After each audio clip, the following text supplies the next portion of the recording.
My films represent innocent people who have been murdered. I make documentaries. Documentaries are meant to inform, educate, and raise awareness for change, for movements. So thank God I was able to put 20 films on Amazon Prime. That definitely increases the exposure. And I've been at it for 10 years. I've made 33 movies. If someone told me 10 years ago that I'd be up to 33 movies by 2020, I would probably tell them I have a better chance becoming pregnant. So this is it's a very grueling career. It's a grind. You just have to work your tail off. And I feel fortunate that I'm sitting here able to show my movies as an independent filmmaker in mainstream movie theaters, especially during a tough time of pandemic. The theaters are adhering to strict social distancing guidelines. So me personally, I think it is safe to go. You just have to use common sense. 915 Hunting Hispanics will open this Friday at the Boulevard Mall in Las Vegas, the Galaxy Theaters. And the movie theaters only open on weekends, so people would have to go on the weekend to see the film, Friday, Saturday, Sunday. It's going to be showing one time during the day. The movie is a very serious look and a close-up look at the El Paso Walmart mass shooting. This was the ultimate hate crime by a racist who drove 10 hours from Dallas to El Paso because he hated Mexican people. This was the ultimate racist here. It's a conversation most people don't want to have, racism. And I encourage difficult conversations. I think that leads to change. I think there's nothing wrong with that. I think we have to be honest about everything, not try to sweep things under the rug, not try to run from things. Racism is a huge problem today. It's unfortunate. People wake up bitter, nasty, negative, and a lot of them that are racist, it's unfortunate because you live once, why be that way? So this country needs change. And I think we saw it big time this year when we saw a policeman's knee on a person's neck. That just kind of broke the year wide open in terms of separation and divide, the George Floyd incident. When I see BLM, yeah, that's significant, Black Lives Matter, but sometimes I think of Brown Lives Matter. In this case, Mexican people were targeted, they were hunted, and they were murdered. That should enrage all of us, not just Hispanics, but all of us. So how do we solve the problem of racism? I mean, that's a $64,000 question. You can't solve something unless you talk about it intelligently. And I invite every single Hispanic, every single Las Vegan to come out to see this film, to start a dialogue about racism and how we can minimize it. If you ask me, I think it all starts at home with kids and how their parents talk to them. I mean, your first relationship is critical. That kind of sets the tone, I think, for the rest of your life. I don't know how parents these days are talking to their kids. If the parents are racist, well, then the kids could be racist. So I think it all starts at home. It all starts during those dinner time conversations, during those bedroom conversations. What exactly is being talked about inside people's homes these days? I think that's where it all starts. Obviously, education, studying other people's cultures, I think is a very fascinating thing. But unfortunately today, there just seems to be a lot of separation and divide. What you have to be careful about is if it's personal, you want to stay objective. Because it's so easy to personalize it to the point where, okay, now you're losing a little bit of the focus of the film.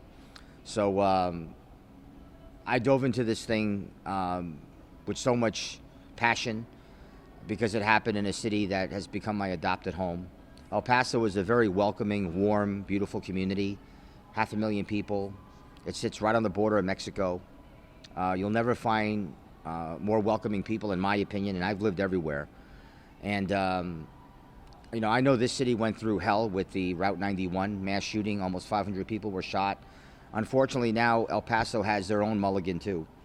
El Paso has their own scar, just like Las Vegas. People here will never forget about Route 91, and people in El Paso now will never forget about the Walmart incident. So I think in the Walmart case, it's so important to talk about racism. I mean, the way the media reported this particular tragedy in El Paso, they kind of lumped it together with all the other mass shootings, and they really never talked about the hate aspect. And that's what this was all about. 3 out of the top 10 mass shootings in American history deal with Hispanics being targeted. I would say maybe 1% of the people in our country know that. And that 1% might be the family members of the people that were killed.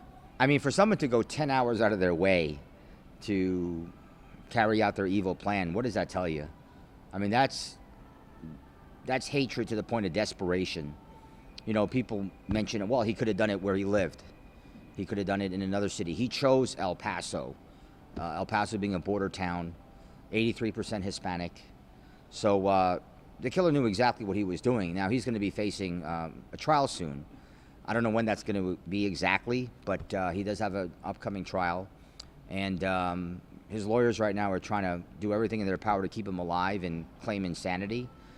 If you're insane, then you're not going to do what you did in terms of carrying out a plan. That's what I mean. Yes, the act itself was insane, but the way he carried out the plan, carefully driving to El Paso, it's not like he got lost. He went to El Paso, he knew what he was doing, shot a bunch of Mexican people, turned himself in, and admitted to what he did. I mean, that to me is someone who knew what he was doing. So to claim insanity, to me, is totally off. What really impressed me about Las Vegas is when I was public speaking at UNLV, I was told that the most diverse campus in the country is UNLV. And when I went into a classroom, I felt I was at the United Nations. I said, this is awesome. This is cool. This is cultural diversity at its best. You can't be a bigot at UNLV. You just can't, because you're going to be the minority. You shouldn't be a bigot no matter what. But at UNLV, you almost feel like you're walking in Manhattan. It's so diverse, and I loved it. I think the film would resonate here because racism affects any race. The word racism comes from the word race. And this is one of the most diverse, if not the most diverse city in the country. And we have all walks of life here. Yeah, it helps to be a tourist town. But it's awesome walking the Strip and seeing all the different cultures and countries and faces. And I think Las Vegas may take it for granted that they're in a city where so many people love to visit. So many people come here and decide to live here and start a family, start a career. And that's one of the things that impresses me most about Las Vegas is its cultural diversity. Unfortunately, I think we're trending in the wrong direction. We're seeing so many deaths now through shootings, just violent deaths where families are being devastated, lives are being altered, cities and communities are being greatly affected by this. Don't forget Pray for Shay, the policeman. I can't get that one out of my head. The other day I was taking an Uber, I was going right through Circus near the Travel Lodge, and I thought about Shay. I said, that could happen to anybody. That could happen to my driver right now. That could happen to me. I mean, we live in a society now where it seems like everything's up for grabs. All the mass shootings, all the violent things that are going on, especially in Las Vegas. This city is turning ugly quickly. And you can blame the virus all you want. People are depressed. People are losing their money left and right. But I've always said a setback sets up a comeback. I mean, we're all in this together. I mean, this virus has affected all of us, and something we never asked for, something that we didn't create. It came from somewhere else. And when something like that happens, we all have to realize that and say, you know, we all have to come together here. We're all in this together. We're all being affected in some way, some more than others. And when that happens, it's never been more important to unite and come together. Unfortunately, we're seeing more separation, I think, and violence, and people shooting at each other and just really depressed, whether it's financially, people are down emotionally. We have no idea where this is turning, this virus. And I think it's leading to more crime. And people are losing their businesses, people are losing their homes, their jobs. People are not getting the proper unemployment, probably. So where do we go from here? I mean, that's a great question. And unfortunately, Vegas has seen their share of violence, especially lately. That one guy that was arrested from the whole Henderson incident, I mean, just reading that was beyond troubling. I would say the greatest myth about the El Paso Walmart tragedy is that police were heroes when they certainly were not. They got there in 6 minutes and they missed the killer. Because of that, they could not secure the scene, so we have wounded bodies laying there bleeding out. It only takes a few minutes to bleed out. So a lot of the bodies were left on the ground for 20 to 30 minutes. So that's a problem. So all that stemmed from the fact that police missed the killer. The killer drove away. He could have actually driven back to Dallas.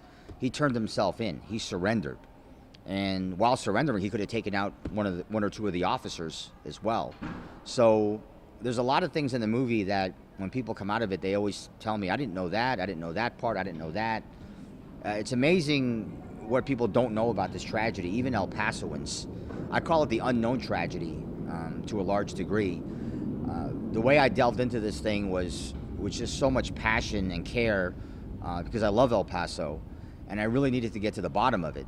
I remember when I first heard about it, I said to myself, how in the world does a killer walk towards a Walmart, shoot people outside then inside, shoot more people as he's leaving, get into his car and drive away? How does a killer do that and get away?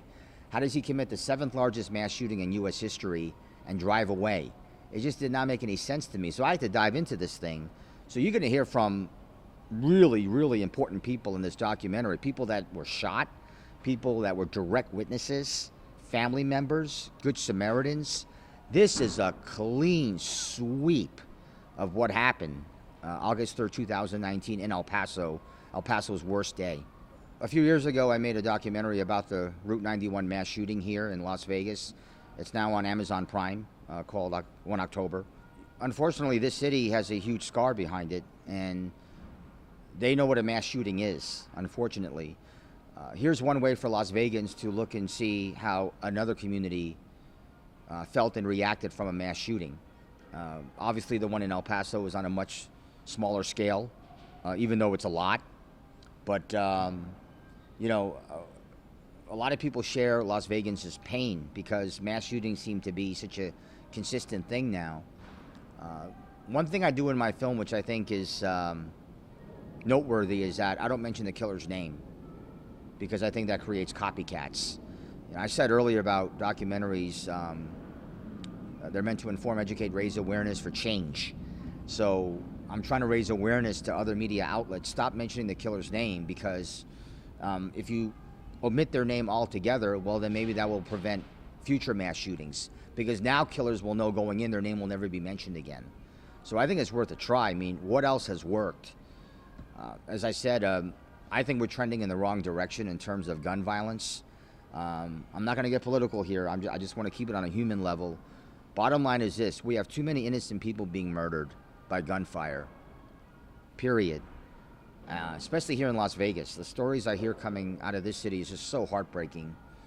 Pray for Shay. I mean, I literally think of Shay every day. I don't know the man, but what he went through, no family should go through that. And just to hear that he's paralyzed from the neck down, has to breathe out of a ventilator for the rest of his life. I mean, when you read stories like that, you got to be thankful that you wake up healthy every day. And when you start complaining about your problems and you look at Shay, you have to ask yourself, what really is a problem? I brought the film to Las Vegas because Vegas has a large Hispanic population, about 1/3, and a lot of them are Mexican. And this was the ultimate hate crime towards Mexican people. I invite every Hispanic, I encourage every Las Vegan to come out, to watch this film, to start an intense dialogue about racism. Why are Hispanics being targeted?